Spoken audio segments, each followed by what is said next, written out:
Guys, ഇന്ന് ഞാനിവിടെ എൻ്റെ വീട്ടിൽ വെറുതെ ഇങ്ങനെ കമ്പ്യൂട്ടർ നോക്കിക്കൊണ്ടിരുന്നപ്പോഴാണ് എൻ്റെ കൂട്ടുകാരൻ ഒരു ലാപ്ടോപ്പ് എനിക്ക് കൊണ്ടു തന്നത്. ഇതാകെ ഫുള്ള് സ്ക്രാച്ചൊക്കെ ആയ ഒരു ലാപ്ടോപ്പാണിത്. ടോഷിബയുടെ ഒരു പഴയ ലാപ്ടോപ്പാണ്. അപ്പോൾ ഇതെന്ന് പറഞ്ഞാൽ അത് ഈ ലോക്കും കാര്യങ്ങളൊക്കെ ഉള്ള ഒരു ലാപ്ടോപ്പാണ്. ഇവിടെ ആയിട്ട് വോളിയം കൺട്രോളോ എന്തോ ഒരു സംഭവമൊക്കെ ഉണ്ട്. ഒരു ചെറിയൊരു നമ്മളെ പഴയ റേഡിയോയിലൊക്കെ കാണുന്ന പോക്കറ്റ് റേഡിയോ കാണുന്ന ഒരു സംഭവമൊക്കെ ഉണ്ട്. പിന്നെ സൈഡിലോട്ട് വരുമ്പോൾ ഇവിടെ ഒരു USB പോർട്ട്, പിന്നെ CD ഡിസ്ക് ഒക്കെ ഉണ്ട്. പിന്നെ ഇതിൻ്റെ വലിയൊരു ചാർജിങ് പോർട്ട്, പിന്നെ ഇതിൻ്റെ ലോക്ക്. പിന്നെ അടിയിലെന്ന് പറയുമ്പോൾ അടിയിലെന്ന് പറയുമ്പോൾ എന്താണ് ടോഷിബയുടെ കുറേ ഇതിൻ്റെ മോഡലും ഇതിൻ്റെ വോൾട്ടേജിനെ കുറിച്ചും. പിന്നെ ഇത് അന്നൊരു വൈഫൈ സർട്ടിഫൈഡ് ആയിട്ടുള്ള വൈഫൈ ഇൻബിൽട്ട് ആയിട്ടുള്ള ഒരു ലാപ്ടോപ്പാണ്. പിന്നെ മൈക്രോസോഫ്റ്റിൻ്റെ ഒക്കെ എന്തൊക്കെയോ കുറേ ബാഡ്ജിങ് കാര്യങ്ങളൊക്കെ ഉണ്ട്. പിന്നെ എൻ്റെ ലാബിനകത്ത് കോഡ്, സീരിയൽ കോഡും, പിന്നെ ഇവിടെ ആയിട്ടൊരു ഫാന് വരുന്നുണ്ട്. പിന്നെ ഇവിടെയാണ് ബാറ്ററി ഇനി നമുക്ക് അയച്ചെടുക്കണം.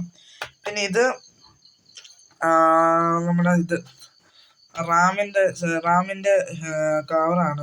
ഇവിടെയാണ് റാം വരുന്നത്. പിന്നെ ഇവിടെ ആയിട്ടാണ് ഇതിൻ്റെ സ്റ്റോറേജ് ഹാർഡ് ഡിസ്ക് വരുന്നത്. അപ്പം നമുക്കിനി ഇതൊന്ന് ഓപ്പൺ ചെയ്യാം. അപ്പോൾ ഇവിടെ ആയിട്ട് ലോക്കൊക്കെ വരുന്നുണ്ട്. ഒരു കയ്യിൽ എൻ്റെ ഫോണും ഇരിക്കുന്നതുകൊണ്ട് ഇച്ചിരി പാടാണ് കാര്യം. ഇതാണ് നമ്മളെ ലാപ്ടോപ്പ് ടോഷിബയുടെ. ഇവിടെ ആയിട്ട് നമ്മുടെ അതൊക്കെ വരുന്നുണ്ട്, നമ്മുടെ വെബ് ക്യാമൊക്കെ വരുന്നുണ്ട്. ഇപ്പം അന്ന് ആ കാലത്ത് വെബ് ക്യാം ചുരുക്കം ചില ലാപ്ടോപ്പുകളേ ഉള്ളായിരുന്നു.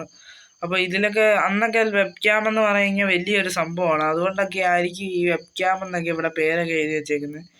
പിന്നെ താഴെയായിട്ട് നമ്മുടെ പവർ ഓഫ് ബട്ടൺ ഇവിടാണ് വരുന്നത്. പിന്നെ ഇവിടുത്തെ ഫങ്ഷൻ കീസ് ഒന്നും ചിലതൊന്നും ഇല്ല.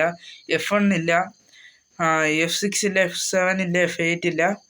പിന്നെ ഇവിടെ ആയിട്ട് ഇവിടെ ഒരു കീ ഉണ്ടല്ലോ, എൻ്റെ കീബോർഡിൽ നോക്കട്ടെ.